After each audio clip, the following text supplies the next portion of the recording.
Vamos ler em 2 Coríntios, no capítulo 5.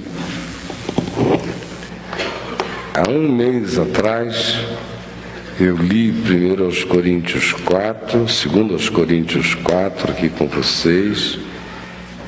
Iniciei falando no capítulo 3 de 2 Coríntios e paramos aqui no tesouro em vasos de barro.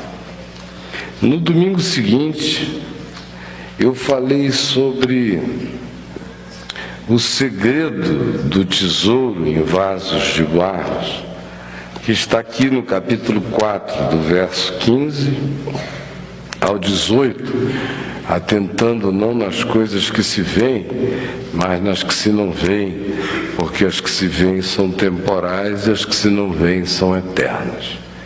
No domingo passado, não aqui, porque nós não nos reunimos aqui, mas lá na tenda, quem estava na tenda domingo passado, só para eu ter uma ideia? Quem assistiu pela VMVTV? Não estava lá, mas assistiu. Certo. Então tem metade que assistiu e metade que não assistiu, nem de modo direto, nem indireto. Então, no domingo passado, lá na tenda, eu dei prosseguimento e falei do verso 5 para frente, que é o que eu quero ler outra vez, embora a nossa ênfase hoje seja outra, ainda na continuidade do que estamos dizendo. Sabemos que se a nossa casa terrestre deste tabernáculo se desfizer, temos da parte de Deus um edifício, casa feita não por mãos, eterna nos céus. E por isso, neste tabernáculo gememos, aspirando por sermos revestidos da nossa habitação celestial, se todavia formos encontrados vestidos e não nus. Pois, na verdade, os que estamos neste tabernáculo gememos angustiados, não por querermos ser despidos, mas revestidos, para que o mortal seja absorvido pela vida. Eu vou fazer um pequeníssimo parêntese, pedindo para ninguém se distrair, só pedir para alguém ali, rogar a eles para ligarem o ar-condicionado, porque vai ficar muito quente aqui, já está ficando. Ora, foi o próprio Deus quem nos preparou para isto, outorgando-nos o penhor do Espírito. Temos, portanto, sempre bom ânimo, sabendo que, enquanto no corpo estamos ausentes do Senhor, visto que andamos por fé e não pelo que vemos, entretanto, estamos em plena confiança, preferindo deixar o corpo e habitar com o Senhor. É por isso que também nos esforçamos, quer presentes, quer ausentes, para lhe ser agradáveis, porque importa que todos nós compareçamos perante o tribunal de Cristo, para que cada um receba segundo o bem ou o mal que tiver feito por meio do corpo. E assim, conhecendo o temor do Senhor, persuadimos os homens e somos cabalmente conhecidos por Deus. E espero que a vossa consciência nos reconheça. Não nos recomendamos novamente a vós outros, pelo contrário, damos-vos ensejo de vos gloriardes por nossa causa, para que tenhais o que responder aos que se gloriam na aparência e não no coração. Porque se enlouquecemos, é para Deus, e se conservamos o juízo, é para vós outros, pois o amor de Cristo nos constrange, julgando nós isto: um morreu por todos, logo todos morreram, e ele morreu por todos, para que os que vivem não vivam mais para si mesmos, mas para aquele que por eles morreu e ressuscitou. Assim que nós, daqui por diante, a ninguém conhecemos segundo a carne. E se antes conhecemos a Cristo segundo a carne, já agora não o conhecemos deste modo. E assim, se alguém está em Cristo, é nova criatura. As coisas antigas já passaram. Ora, tudo provém de Deus, que nos reconciliou consigo mesmo por meio de Cristo, e nos deu o ministério da reconciliação, a saber que Deus estava em Cristo, reconciliando consigo o mundo, não imputando aos homens as suas transgressões, e nos confiou a palavra da reconciliação, de sorte que somos embaixadores em nome de Cristo, como se Deus exortasse por nosso intermédio. Em nome de Cristo, pois, rogamos que vos reconcilieis com Deus. Aquele que não conheceu o pecado, Ele o fez pecado por nós, para que nele fôssemos feitos justiça de Deus. E nós, na qualidade de cooperadores com Ele, também vos exortamos a que não recebais em vão a graça de Deus, porque Ele diz: eu te ouvi no tempo da oportunidade e te socorri no dia da salvação. Eis agora o tempo sobremodo oportuno, eis agora o dia da salvação. Não dando nós nenhum motivo de escândalo em coisa alguma, para que o ministério não seja censurado. Pelo contrário, em tudo recomendando-nos a nós mesmos como ministros de Cristo, na muita paciência, nas aflições, nas privações, nas angústias, nos açoites, nas prisões, nos tumultos, nos trabalhos, nas vigílias, nos jejuns, na pureza, no saber, na longanimidade, na bondade, no Espírito Santo, no amor não fingido, na palavra da verdade, no poder de Deus, pelas armas da justiça, quer ofensivas, quer defensivas, por honra e por desonra, por infâmia e por boa fama, como enganadores e sendo verdadeiros, como desconhecidos e entretanto bem conhecidos, como se estivéssemos morrendo, e contudo eis que vivemos, como castigados, porém não mortos, entristecidos, mas sempre alegres, pobres, mas enriquecendo a muitos, nada tendo, mas possuindo tudo. Em nome de Jesus. Amém.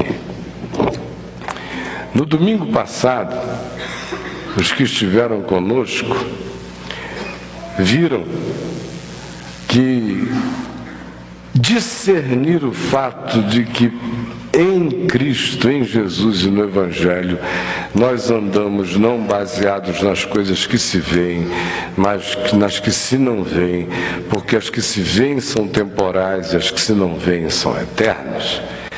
Isso é o único caminho possível, porque o justo vive pela fé, portanto, vive baseado não nas coisas que se veem, mas nas que se não veem, posto que a fé é a certeza de coisas que se esperam e a firme convicção de fatos que se não veem, e o justo vive pela fé.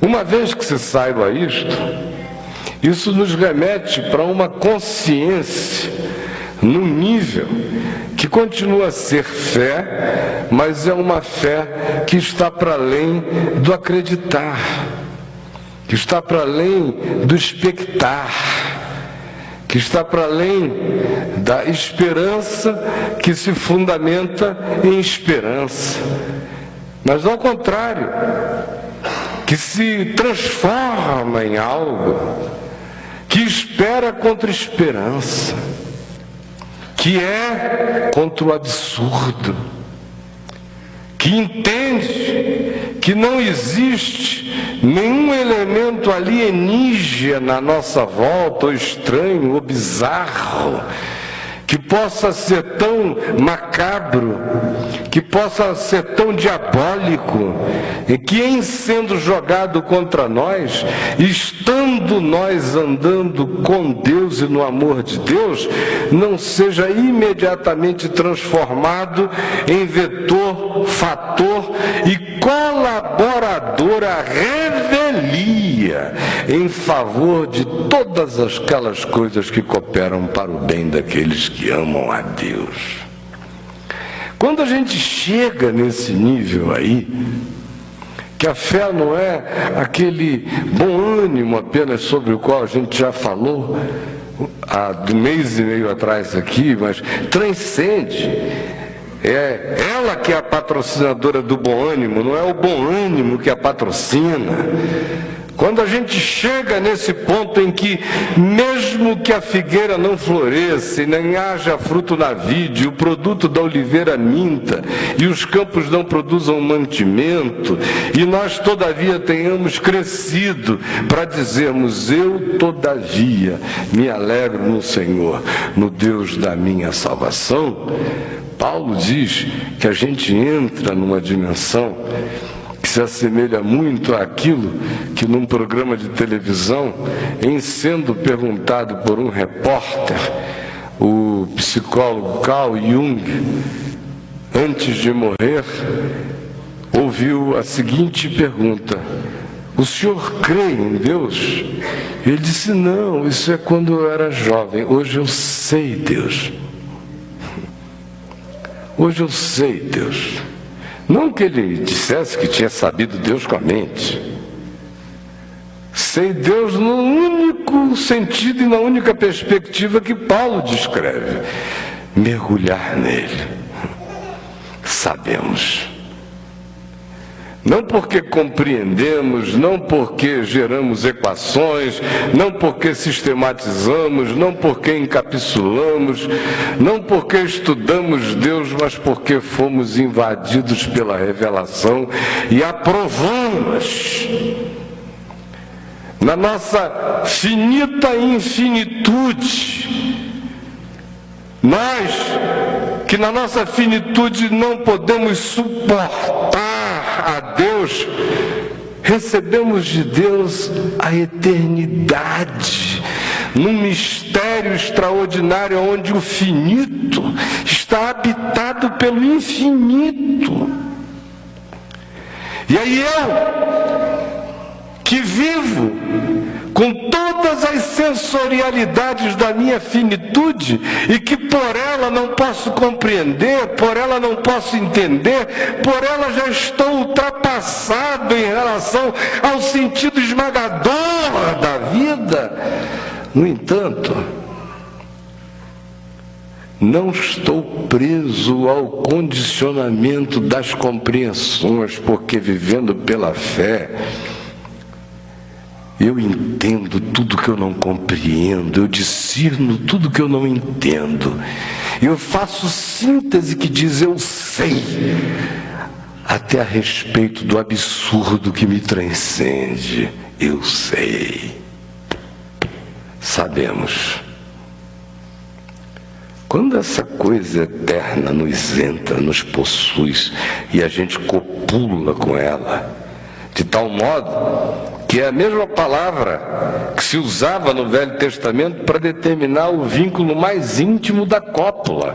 Conhecer a mulher, conhecer o homem no sentido bíblico da interpenetração, é aquilo para o que em João, no capítulo 15, nós somos chamados por Jesus: aquele que tem os meus mandamentos e os guarda, esse é o que me ama, e aquele que me ama, o Pai o amará, e eu também o amarei, e eu me manifestarei a ele, nós viremos para ele e faremos nele morada.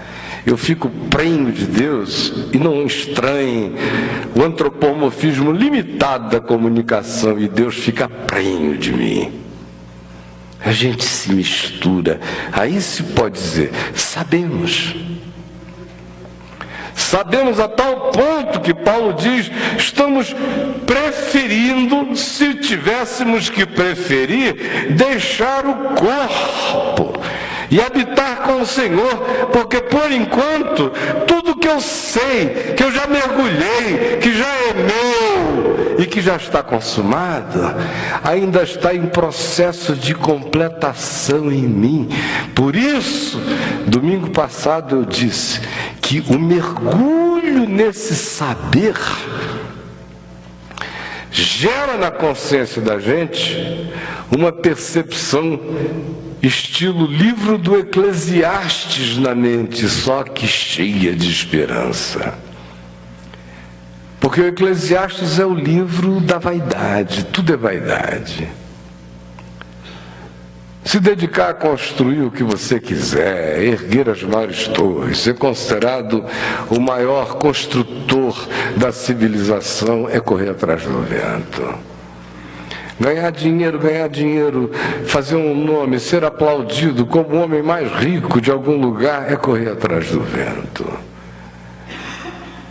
Não ganhar nada, se esquecer de tudo e dizer eu sou sábio pelo meu desinteresse, ainda é vaidade. Tudo é vaidade. Tem nada novo debaixo do sol, não tem ninguém inventando nada. Tem apenas a renomenclatura de determinadas idiotices que se transvestem diante dos nossos sentidos e a gente pensa que foi o novo que nos alcançou, mas é a mesma idiotice perene de sempre debaixo do sol. Quando a gente entende que as coisas que se veem, que são aquelas pelas quais a gente mata, a gente morre, são as temporais e que não nos realizam e não nos completam, e que as que se não veem, que são eternas, que são as que produzem a nossa plenitude, isso gera uma inversão radical de olhar, de percepção, de interpretação, de valorização, de significação, de ressignificação, de tudo. Isso é conversão, isso é novo nascimento, é um nascer de novo.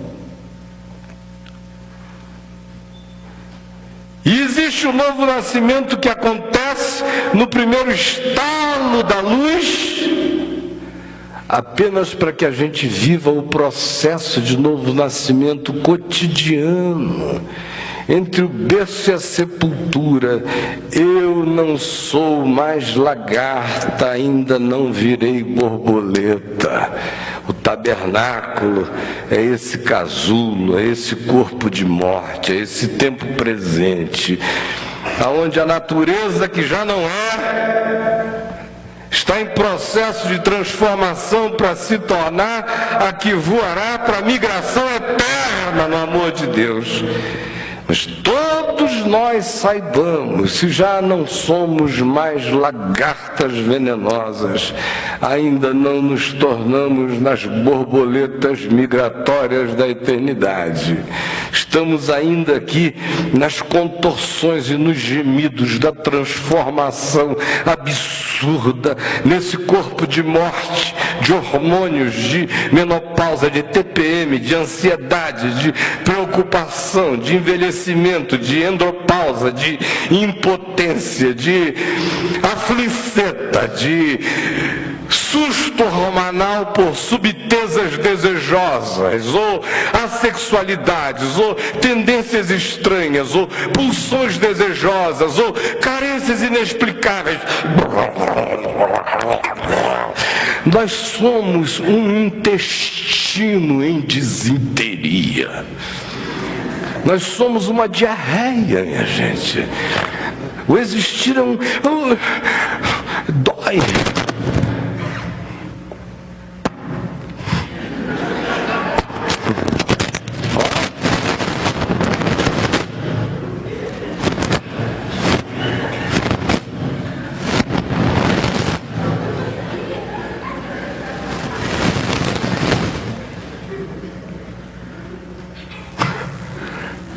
Dói. Existir dói. Eu falei em diarreia, veio um fenômeno eletrônico. Ronco. Dói. E Paulo diz: sabemos que se a nossa casa se desfizer, nós temos um edifício, nós vamos transcender. A gente já sabe que isso aqui é só o caminho do casulo. O que é ainda não se manifestou. Eu sei que eu não sou o que deixei, para lá não voltarei na graça de Deus. E ainda não me tornei o que sei que em Jesus já sou, já vejo, já sei quem eu sou, na medida em que a face de Cristo vai se tornando nítida para mim todo dia, eu vejo a minha na dele, porque é na direção de ficar como Ele que eu estou andando. Enquanto isso, no entanto, nós estamos aqui no processo do casulo, da dor, dos gemidos, das contorções. E Paulo diz que essa compreensão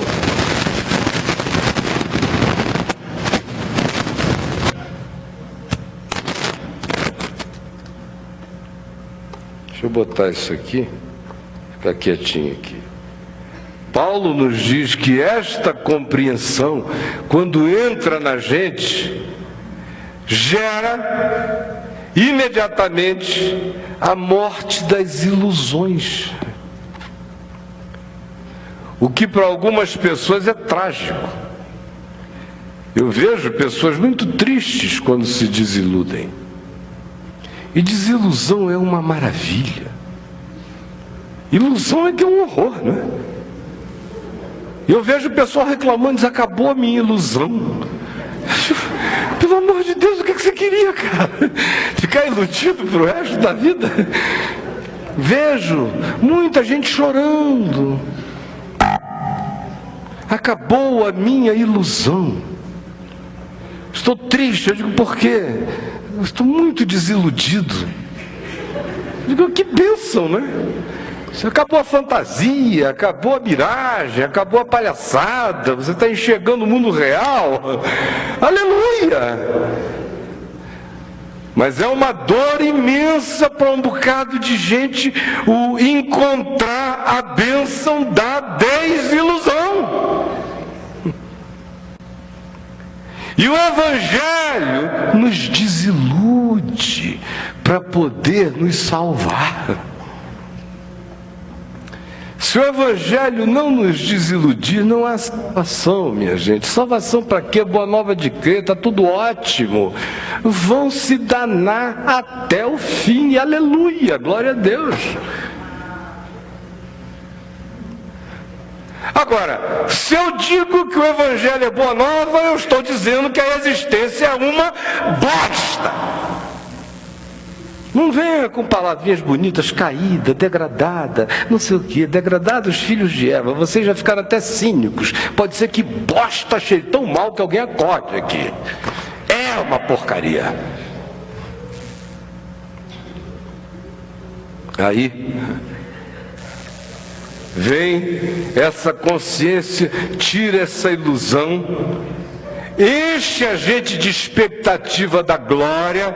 Você fica certo, sabemos que se esse tabernáculo, quando esse casulo se desfizer, eu vou voar para o indescritível, inominável.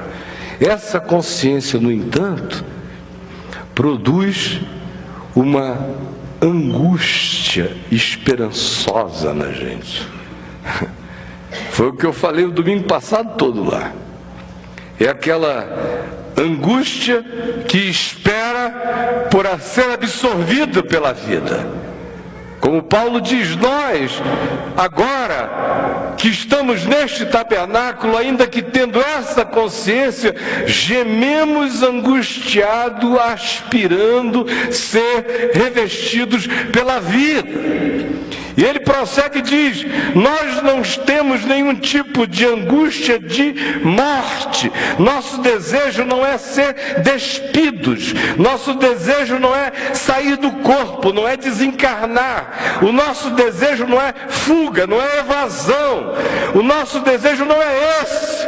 Nós não estamos pedindo a Deus para morrer. Nós estamos pedindo a Deus para sermos absorvidos pela vida, começando já, sabendo que o trabalho só se consumará na eternidade. Mas a minha angústia não é uma angústia que diz eu perdi, é a angústia que diz como eu tenho mais a alcançar. É o gemido de quem olha em volta e vê a banalidade da existência e sente a dor de enxergar a cegueira do caminho coletivo, na mesma medida em que você olha e sabe do significado da sua vocação eterna, do seu chamado em glória, que não é só esperança da esperança, é mais do que esperança, é um fato já provado por você nas experiências da vida, no espigão da fé que vai botando raízes eternas em nós, de tal modo que não sobra mais ilusão quando você fica cheio da visão da glória, ao mesmo tempo em que surge um tensionamento. Eu começo a experimentar a angústia das expectações das coisas melhores. Eu não estou pedindo a Deus para cessar de existir, para encurtar minha vida, para me evadir deste mundo. Ao contrário, a desilusão a respeito disso me faz desejar querer ser inundado por um dilúvio de Deus, tanto mais antecipadamente quanto seja possível. Eu anelo por ser revestido pela vida. Aí Paulo prossegue e diz que foi o próprio Deus, verso 5, ora, foi o próprio Deus quem nos preparou para isto, outorgando-nos o penhor do Espírito Santo. O que Paulo está dizendo é que a única maneira de viver aqui nesse mundo é nesse tensionamento. De um lado, o olhar do Evangelho tirou toda a ilusão do meu horizonte e a cada dia as arranca mais. Na mesma medida em que me chafurda da esperança da glória, me atola de um saber consciente em fé acerca da eternidade, algo que me liberta absolutamente, dia a dia e crescentemente, acerca de muitas coisas. Na mesma medida em que me põe também essa gravidade, me faz um ser gemente, não por querer desistir da vida, mas por querer ser absorvido por ela, mais e mais, de tal modo que eu tenho que existir aqui neste tabernáculo, nesta era do casulo, do gemido entre a lagarta que fui e o ser que me tornarei, nesse tempo de metamorfoses. Eu tenho que entender que foi o próprio Deus que me fez para viver essa experiência extraordinariamente ambivalente de sentir a dor da felicidade, de ser esmagado pela consciência da banalidade desse mundo e ao mesmo tempo tragado pela esperança certa da glória de Deus. É um olhar que me deixa ver a loucura e a idiotice do que me cerca, ao mesmo tempo em que não tira de mim nenhuma esperança, ao contrário, só me dá a esperança possível, porque me salva das esperanças ilusivas e me põe na direção da que é permanente, que vale e que é contínua. E aí, o que se diz é: ora, foi o próprio Deus quem nos preparou para viver assim. Essa é a única maneira de viver com saúde, com equilíbrio, sem que isso seja o ópio do povo, senão seria a glória alienante de Deus para nós. E nem tampouco sem que seja a existência que se perde da visão eterna e quer encontrar o seu significado apenas no horizonte relativo e imediato, fazendo com que em nós se cumpra o que Paulo disse que se cumpriria no coração de todo discípulo que perde a alegria de entender que ele já não é a lagarta, não virou a borboleta migratória da eternidade, mas ele está privilégio da metamorfose, da transformação, da angústia expectante, que não pede para ser dissolvido, pede para ser absorvido. Não pede para morrer, pede para viver. E entende que vida não é uma agenda, vida é um mergulho, é um casamento, é um encontro, é uma interpenetração, é ser traspassado por Deus, e é traspassar a Deus, é ficar grávido de Deus e engravidar a Deus de nós, é nos engendrarmos nele, porque ele se engendra em nós. Aí sabemos. E quando sabemos, nós começamos a entender até os movimentos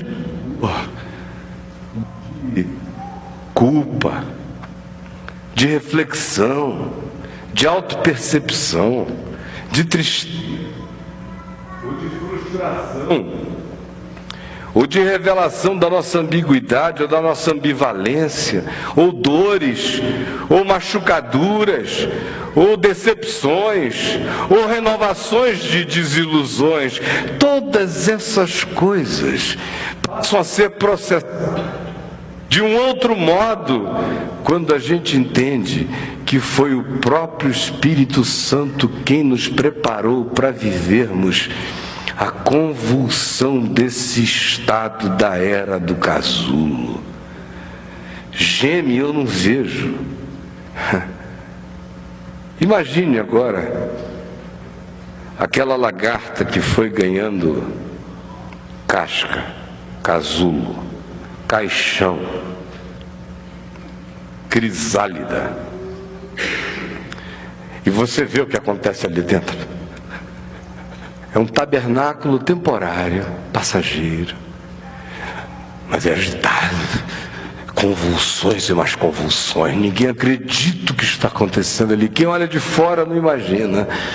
Quem só lembra da lagarta e vê apenas o caixão, vê apenas o tabernáculo, vê apenas o casulo, vê apenas a epilepsia invisível, a fibrilação, o tremor, não pode imaginar que vai chegar uma hora em que aquela casca vai abrir e vai sair um anjo ali de dentro.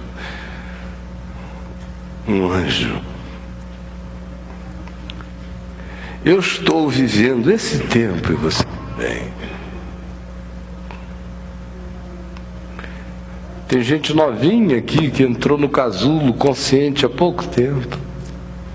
Tem outros que já estribucharam muito no casulo. Meu pai, antes de falecer, uns 10 anos mais ou menos, depois que ele teve aquela experiência de arrebatamento espiritual, e ele disse que foi levado ao mesmo lugar que Paulo foi, ficou meses para conseguir contar a história, não conseguia, chorava, até quando ele conseguiu me contar, eu disse: pai, o que houve? E ele só me disse: meu filho, o nosso amado irmão Paulo estava enganado. Aí eu falei: o que, pai? Segundo aos Coríntios 12, lá no paraíso, eu fui e chorava. Ele estava enganado. Eu disse: mas por que, pai, que ele estava enganado? Porque ele disse que não é lícito aos homens referir, e filho. só é irreferível, filho, é irreferível, não tem códigos. Falar é pecar contra a percepção. Não tem nem o que dizer, não tem o que comparar. Aí, logo depois disso, a Adriana lembra, os últimos anos todos, como a gente chegava lá, ou ele falava comigo ao telefone, ele quase nunca terminava uma conversa sem dizer assim: meu filho, seu paizinho está sentindo uma coceirinha por aqui nas costas, está aumentando a minha coceira, ai que coceirinha. Aí você dizia: o que é, pai? Quer que eu coce? Não, meu filho, são as asinhas. São as asinhas. Estão saindo as asinhas. Quando elas vão saindo, dá uma coceirinha. Vai dando aquela coceirinha, tem asinha saindo aqui todo dia. Eu só fico sentindo as asinhas. O tempo foi passando, chegou um dia que ele falou: as asas estão todas prontas, eu só estou esperando fulano de tal ficar um pouquinho mais calmo, não sei o que, tal, porque a asa está pronta.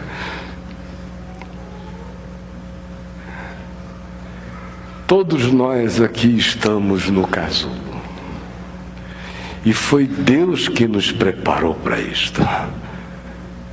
Senão não sai o ser voante, não sai o migrador da eternidade.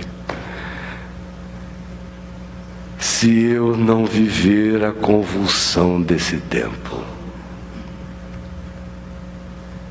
Paulo diz que quando a gente entende isso, uma coisa acontece imediatamente. Acaba essa história de céu e acaba essa história de terra.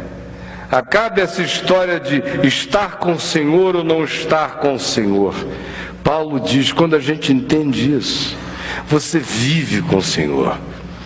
Porque se vivemos, para o Senhor vivemos, se morremos, para o Senhor morremos, quer pois vivamos ou morramos, nós somos do Senhor. A outra coisa que ele diz é que quando isto acontece, é claro que o coração desenvolve uma preferência natural por partir e estar com Cristo, mas isso nunca é uma obsessão do ser. Porque a obsessão é provar mais vida de Deus, já que enquanto eu estou no casulo, tudo que me venha de Deus só me aumenta o ser, as asas, o voo, o mergulho eterno no amor de Deus. Mais do que isso, ele chega e diz: quando essa consciência se instala na gente, nós nos esforçamos por lhe ser agradável. Surge dentro do coração da gente um negócio de namoro com Deus mesmo, de querer agradá-lo, de querer o gozo de Deus em nós, de querer o amor de Deus em nós. Paulo diz: quer presentes, quer ausentes, todos nós, ou eu me esforço para lhe ser agradável. E ele vai mais adiante e diz: por isso, assim, conhecendo o temor do Senhor, persuadimos os homens. Agora olha aqui para mim, porque eu quero terminar por hoje, para nós participarmos da ceia. Ele diz: conhecendo essas coisas, sabendo disto, a morte acaba, o tabernáculo terrestre eu não o tenho como permanente, ele é passageiro, está acabando mesmo. As coisas que aqui acontecem têm o seu maior valor, não na sua própria dimensionalidade, mas naquilo que produzem em mim para a dimensão eterna. As ilusões acabam, há uma inversão de interpretação de significados na vida. O Espírito passa a ter o privilégio do pão da vida, ao invés de vivermos o dia inteiro para as coisas passageiras ou para as cisternas rotas que não descedentam permanentemente nenhuma das nossas sedes. E aí a desilusão vai se entupindo de glória e de alegria no Senhor.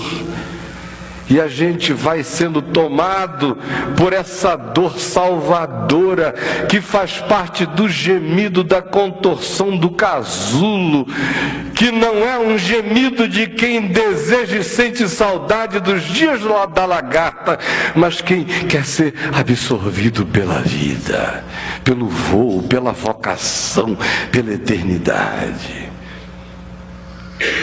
Aí o próximo passo é compreender que as contorções da presente ordem de coisas fazem parte desse trabalho do Espírito em mim, produzindo ser voante, para além de mim, para além de tudo. Mas uma vez que isso entre para valer em mim, eu já não sou mais um ser nem do céu e nem da terra, eu sou um ser de Deus. Já não tem mais nada a ver com ir para o céu ou não ir para o céu. O céu deixa de ser um assunto, a terra deixa de ser um assunto. Deus é minha vida. Se vivemos, para Ele vivemos. Se morremos, não morremos, nele estaremos. Acabou a história, nós somos dele. Aí surge, por último, hoje, aqui, porque a viagem continua, um elemento sem o qual a vida não ganha significação nem completude histórica. Paulo diz: sabendo disso, nós persuadimos os homens. É simplesmente inconcebível alguém dizer que crê nisso, que sabe nisso, que essa é boa nova, que isto é verdade, mesmo e para sempre, e viver com isso assim, como agente secreto. Isso é a glória de Deus, é uma maravilha. Legal. Bom, né? Beleza, Jesus. Que bom. Deixa pra lá, né? Faz tudo. Para que apressar as coisas? Tem tanta coisa para eu conhecer ainda nesse mundo. Eu não fui à China. Não conheço Madagascar. Aí começa. Um monte de coisas que eu não fiz. Se eu passar pela vida sem as fazer, meu Deus, eu não seria um ser humano completo. Está chamando Jesus de quem? O ser humano histórico Jesus foi ao Egito fugido e nem viu porque era criança. Voltou de lá e não soube como era, nem tem lembrança das pirâmides. Você viu as pirâmides de Quéops, Quefra e Miquerinos? Ele ia ter que dizer: antes que Abraão existisse eu vi. Porque com os olhos humanos dele, espaço temporal, não fui lá pequenininho, não vi nada. Viu a esfinge? Ah, eu não. Onde é que o senhor foi fora do país? Aqui numa cidadezinha chamada Gadara. Tinha um maluco, um gadareno. Aproveitou as termas? Não, me expulsaram. Voltei rapidinho para Galiléia. E outra viagem internacional que o senhor fez? Eu fui à região ali, Ciro Fenícia, descansar, não consegui. Tinha uma mãe doida lá com a filha endemoniada, bateu na porta, arrombou a porta, eu tive que atender a mulher, libertar o demônio e ir embora trabalhar. São as minhas 2 viagens internacionais. Adulto. Tem aquela de infância que eu não vi. Olha só como Jesus viajou. Frustrado, não conheceu as termas de César, nem de Tibérios Augustos. Panacas. Aqui vos chamarei, senão panacas. Pelo amor de Deus. Aí o cara vem dizer que querendo o evangelho, mas está frustrado porque não foi ainda à Índia. Ai, não subi na Torre Eiffel, não posso morrer sem subir na Torre Eiffel. Ai, Jesus, não me leva para a glória antes de subir na Torre Eiffel. Ai. Você não dá vontade de espancar, que eu vou dizer. Você tem que dizer, Senhor, me segura, que eu não aguento mais. Até quando? Agora, ninguém carregando o amor de Deus com essa consciência, porque o modo de medir a consciência é simples. Quem tem essa consciência não a tem só para si, persuade os homens. Quando essa consciência se instala, não há passividade. Eu viro um Dunamis, eu viro um homem-bomba, eu viro uma explosão andante, eu viro um contágio, eu viro um ser airborne, vou com o vento, eu me torno virulento, eu me torno perigoso.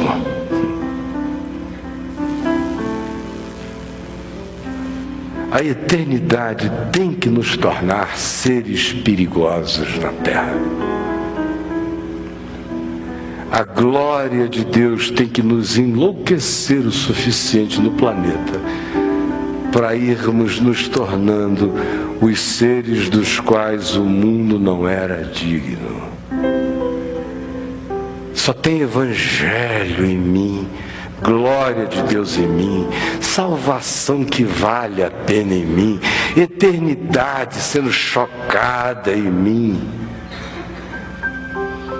Quando o resultado disso me faz dizer, eu sei que se isso aqui se desfizer, eu não estou perdendo nada, eu não sou um ser desse momento, eu estou neste momento, eu sou eterno.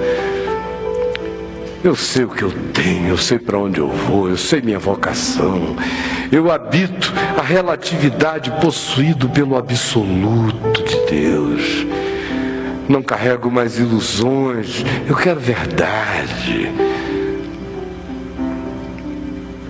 E enquanto isso, eu sei que quem alcança essa percepção olhando para esse mundo de morte, geme, mas não geme a morte dos os gemidos dos desesperançados, geme os gemidos dos expectantes, não o gemido dos que desistem e que querem se desvestir, se largar. Ao contrário, é o gemido dos que querem se vestir, serem revestidos e absorvidos pela vida.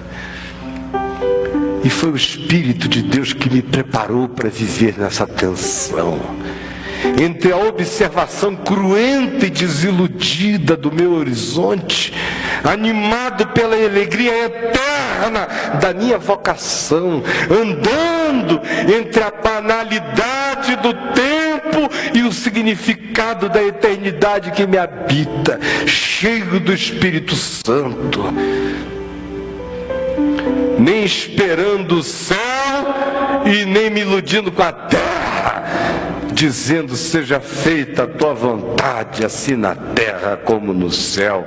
E eu sou o agente dessa graça, porque eu sei aqui, está em mim, já estou habitado pelo eterno.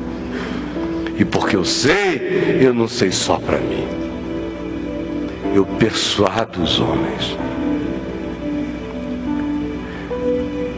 Olha, era sinceramente muito mais fácil essa altura do campeonato, com os netinhos chegando, depois da gente já ter se esfolado vida fora pregando o evangelho, ficar bem quieto,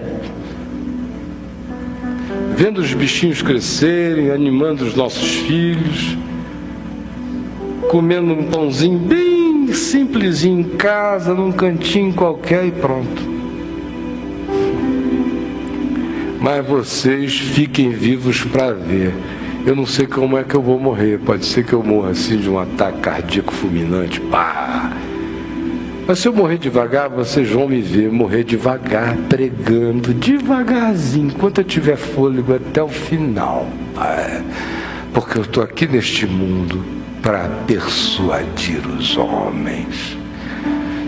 Porque eu sou um embaixador de Deus. Quem sabe isso não sabe para saber, só por saber. Você vira alguma coisa enquanto sabe.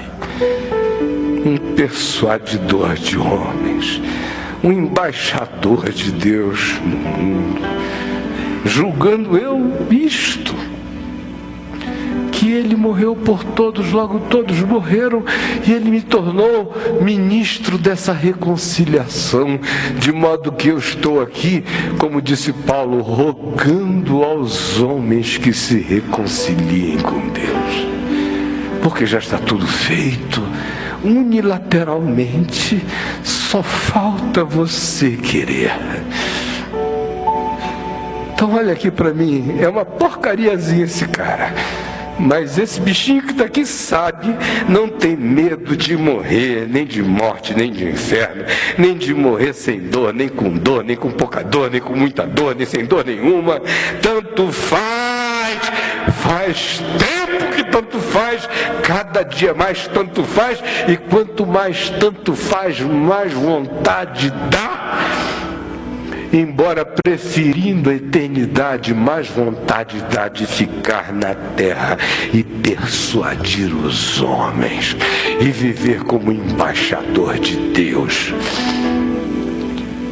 E você está pensando que isso é uma vocação especial de alguns?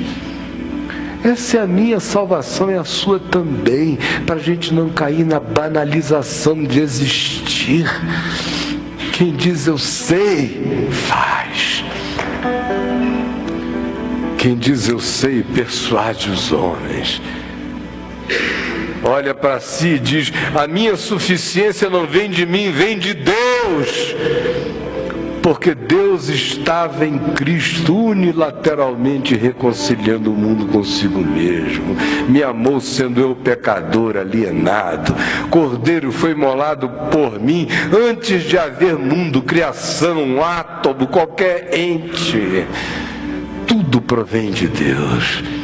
E Ele me alcançou e me apaixonou e me seduziu. E eu seduzido fiquei. E hoje eu sei, cada dia mais eu sei. E quanto mais eu sei para mim, mais eu quero persuadir o mundo. Quanto mais eu sei para mim, mais eu sei que eu sou um embaixador. Não um ministro de honra, mas um ministro que caminha em desonra muitas vezes, sob calúnia muitas vezes, sob repreensão de olhares que não compreendam dezenas de vezes.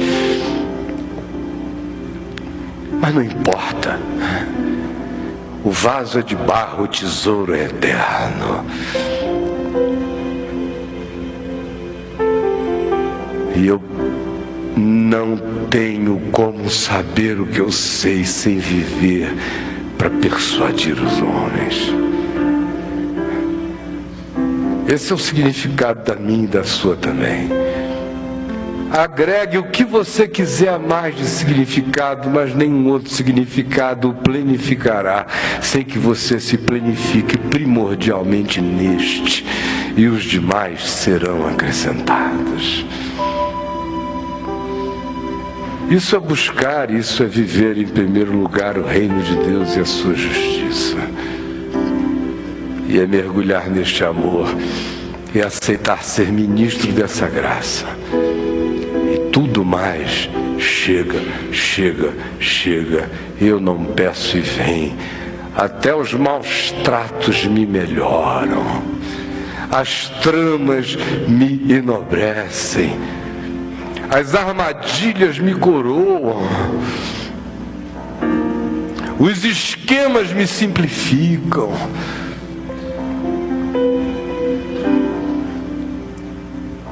Meu irmão, minha irmã, no entanto, eu terei falado 1 hora e apenas isto. Nada terá acontecido se o justo que aqui está não desejar agora, decidir começar a viver pela fé.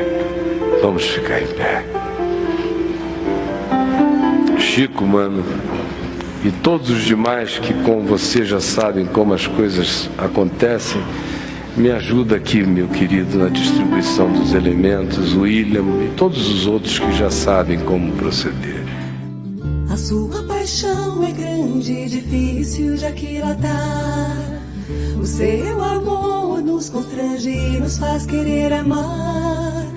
Mas palavras são tão pobres pra falar de rico dom que encheu os nossos odres de incomparável vinho bom.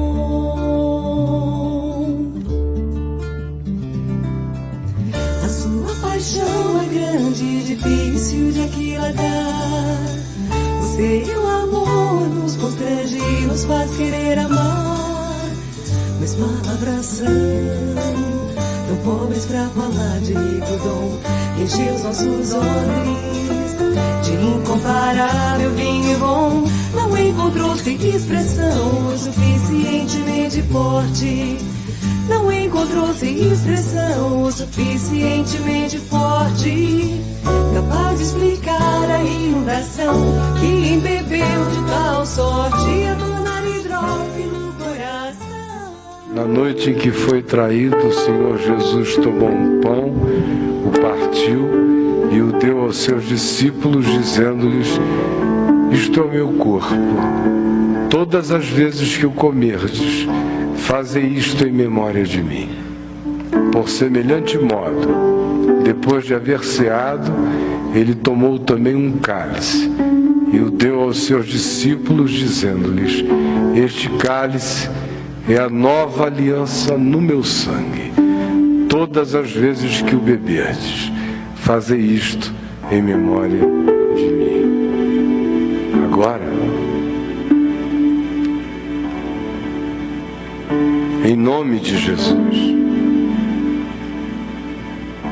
não como um rito, nem como uma magia, mas pela fé, eu ofereço a você, como embaixador do Evangelho da Graça, esse pão, o pão eterno, que não é o da padaria, é o pão da palavra. Quando comer este pão, coma com a degustação espiritual de quem diz: eu estou me alimentando do pão do céu. Ainda que este meu tabernáculo pereça, o pão da vida me dá subsistência para a vida eterna. Coma do pão do edifício eterno. Coma já neste tabernáculo o alimento do céu. Em nome de Jesus, coma.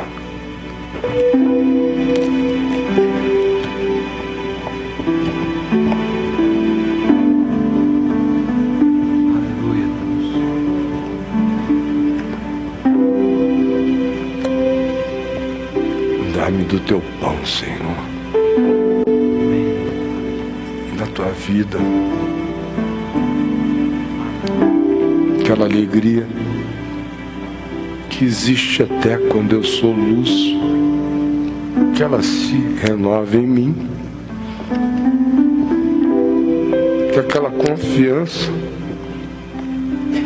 que me faz crer que não perderei nunca nada porque eu já fui achado. Me alimenta com esse pão.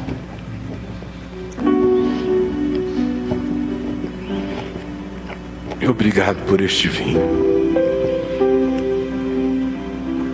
que transcende esse elemento.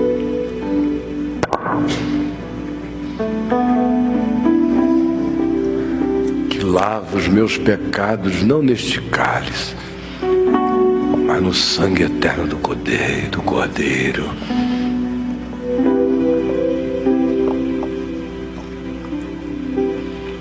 que lava as minhas desilusões, que põe gosto bom na minha boca depois do amargor das desilusões, que já me dá o sabor do céu na terra,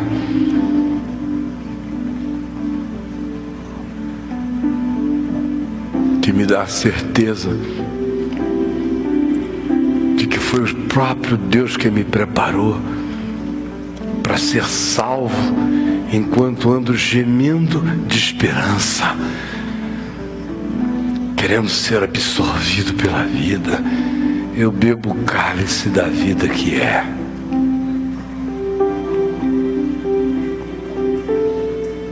E que por tua misericórdia, simbolizada neste vinho, a gente também beba cura para o corpo.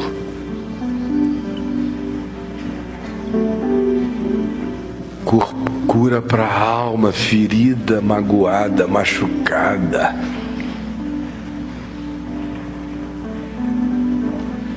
Cura para o espírito envelhecido de desesperança.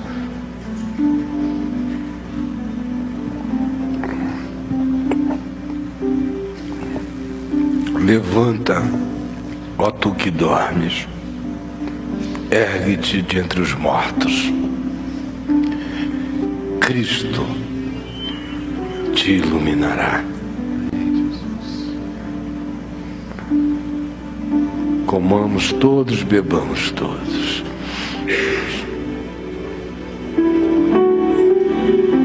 Repita comigo: Senhor Jesus, Senhor Jesus, abençoa abençoa o meu irmão, a minha irmã, em quem eu toco. E obrigado por aquele que me toca, que pede por mim. Que nós nos abençoemos. Que não seja só com as mãos, seja um desejo de fé do nosso espírito. Abençoa cada um aqui. Que nós todos façamos uma rede de graça, de amor, de bênção. Que a bênção de um alcance a todos. Que a bênção de todos alcance cada um. Que a tua bênção seja sobre nós, desde agora e para sempre. Em nome de Jesus. Amém.